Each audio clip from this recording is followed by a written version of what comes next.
Rolling ಮಾಡಿ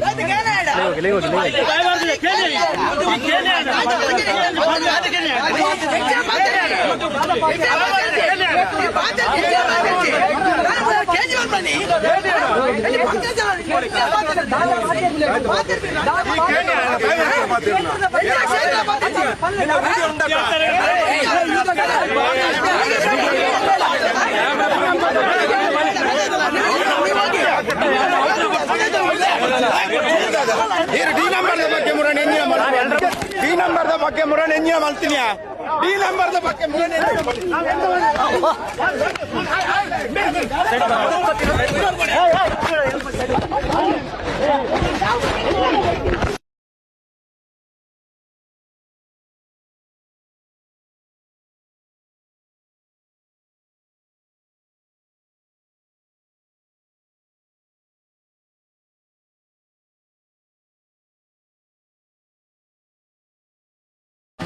S ವೀಕ್ಷಕರೇ, ಇವತ್ತು ನಮ್ಮ ಜೊತೆ ಇದ್ದಾರೆ ಬಿಗ್ ಬಾಸ್ನ ಕಂಟೆಸ್ಟೆಂಟ್ ರಜತ್ ಅವರು. ಸರ್ ನಮಸ್ತೆ. ಸರ್ ನಮಸ್ತೆ. ಮೊದಲನೇದಾಗಿ ಸರ್, ಈ ಒಂದು ಪ್ರಕರಣದ ಬಗ್ಗೆ ಧ್ವನಿ ಎತ್ತೋದಕ್ಕೇನೆ ಹಿಂದೆ ಮುಂದೆ ನೋಡ್ತಾರೆ. ಅಂಥದ್ರಲ್ಲಿ ತಾವು ಈಗ ಸೌಜನ್ಯ ಅವ್ರ ಮನೆಗೆ ಮತ್ತು ಹೋರಾಟಗಾರರಿಗೆ ಬೆಂಬಲಿಸೋದಕ್ಕೆ ನೀವು ಭೇಟಿ ಆಗಿದ್ರೆ ಅವ್ರ ಮನೆ ಎಲ್ರಿಗೂ ಏನು ಹೇಳ್ತೀರಾ ಸರ್ ಪ್ರಕರಣದ ಬಗ್ಗೆ? ಏನಿಲ್ಲ ಸರ್, ಇವಾಗ ನಮ್ಮ ಮನೇಲಿ ಈ ಥರ ಆಗಿದ್ರು ನಾನು ಇದೇ ಸ್ಟೆಪ್ ತೊಗೊತಾ ಇದ್ದೆ. ಸೊ ಸೌಜನ್ಯನು ನನ್ನ ತಂಗಿ ಇದ್ದಂಗೆ.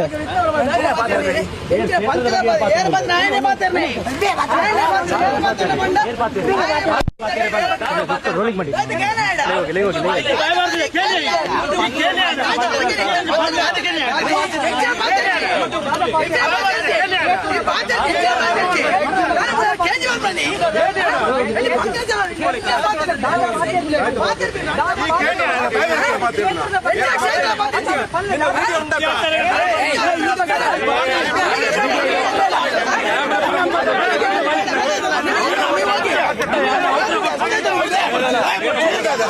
ಡಿ ನಂಬರ್ ಬಗ್ಗೆ ಮುರಣೆ ಡಿ ನಂಬರ್ ಬಗ್ಗೆ ಮುರಣೆ ಮಲ್ತಿನಿಯಾ ಡಿ ನಂಬರ್ ಬಗ್ಗೆ ಮುರಣೆ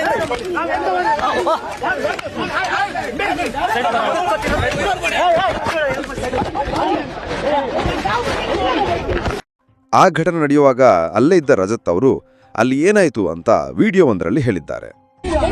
ಎಲ್ಲರಿಗೂ ಹಾಯ್, ನಮಸ್ಕಾರ. ನಾನು ನಿಮ್ಮ ರಜತ್. ಆ್ಯಕ್ಚುಲಿ ನಾನು ಧರ್ಮಸ್ಥಳಕ್ಕೆ ಬಂದಿದ್ದೆ. ಅದಾದಮೇಲೆ ನಾನು ಸೌಜನ್ಯ ತಾಯಿಯವ್ರನ್ನ ಮೀಟ್ ಮಾಡಕ್ಕೆ ಹೋಗಿದ್ದೆ. ತುಂಬ ಬಹಳ ಬೇಜಾರಾಯಿತು ಆ ತಾಯಿನ ನೋಡಿ. ಅವ್ರು ಮಾತಾಡಿದ್ದು ರೀತಿಯಾಗಿರ್ಬೋದು, ಅವರು ನೊಂದ್ಕೊಂತಾರ ವಿಷಯಗಳಾಗಿರ್ಬೋದು. ಕೊನೆಗೆ ನಾವೆಲ್ಲ ಜೊತೆಗಿದ್ದೀವಿ ಅಂತ ಹೇಳಿಬಿಟ್ಟು ಧೈರ್ಯ ಕೊಟ್ಟು ಬಂದ ಮೇಲೆ ನಾನು ಆಚೆ ಬರ್ತಿದ್ದಂಗೆ ಹಲವಾರು ಪ್ರೆಸ್ ಮೀಡಿಯಾಗಳು ಅಲ್ಲಿ ನಿಂತಿದ್ರು. ನನಗೆ ಆ್ಯಕ್ಚುಲಿ ಟೈಮ್ ಇರಲಿಲ್ಲ, ನಾನು ಅರ್ಜೆಂಟಾಗಿ ಬೆಂಗಳೂರಿಗೆ ಬರಲೇಬೇಕಾಗಿತ್ತು. ಬಟ್ ಸ್ಟಿಲ್ ಅವರು ಇಲ್ಲ ಸರ್ ಒಂದು ಬೈಟ್ ಕೊಡಿ ಅಂತ ಹೇಳಿದ್ದಕ್ಕೆ ಆಯಿತು ಸರಿ ಮಾತಾಡೋಣ ಅಂತ ಹೇಳಿ ಮಾತಾಡ್ತಾ ಇದ್ದೆ. ಮಾತಾಡಿ ಮುಗಿಸಿ ನಾನು ಕಾರ್ ಹತ್ತಬೇಕಾಗಿತ್ತು. ಆವಾಗ ನಾನು ಅಲ್ಲಿದ್ದೆ ಅನ್ನೋ ಒಂದು ವಿಷಯಕ್ಕೆ ಅದೊಂದು ವಿಷಯ ಇಟ್ಕೊಂಡು ಪ್ರೆಸ್ ಅವ್ರ ಮೇಲೆ ಸಡನ್ ಆಗಿ ಜಗಳ ತೆಗೆದ್ರು. ಅದೆಂಗಾಗೋಯ್ತು ಅಂದ್ರೆ ಒಂದೆರಡು ಟಾಟಾ ಸುಮೋ ಬ್ಲಾಕ್ ಕಲರು, ಆಮೇಲೆ ಓಮ್ನಿ ಅಲ್ಲ ಒಂದು ಓಮ್ನಿ, ಒಂದು ಮಾರುತಿ ಸುಜುಕಿ ಕಾರು, ಆಮೇಲೆ ಟೂ ವೀಲರ್ಸ್, ಆಮೇಲೆ 4 ಆಟೋ ಎಲ್ಲ ಬಂದ್ರು. ಅದ್ರ ಸ್ವಲ್ಪ ಜನ ಮಾತಾಡ್ಸೋದ್ರು. ಅದಾದ್ಮೇಲೆ ಇನ್ನೇನು ಇಂಟರ್ವ್ಯೂ ಮುಗಿದ ಮೇಲೆ ಸಡನ್ ಆಗಿ ಕುಡ್ಲಾ ರ್ಯಾಂಪೇಜ್ ಅವನ ಮೇಲೆ ಏಕಾಏಕಿ ಹಲ್ಲೆ ಮಾಡಿ, ಆಮೇಲೆ ಇನ್ನೊಂದು ಪಾಪ ಪ್ರೆಸ್ ಅವರಿದ್ರು ಅವ್ರ ಮೇಲೆ ಹಲ್ಲೆ ಮಾಡಿ, ಅವರು ಕ್ಯಾಮ್ರಾ ಎಲ್ಲ ಹೊಡೆದಾಕಿ ತುಂಬಾನೇ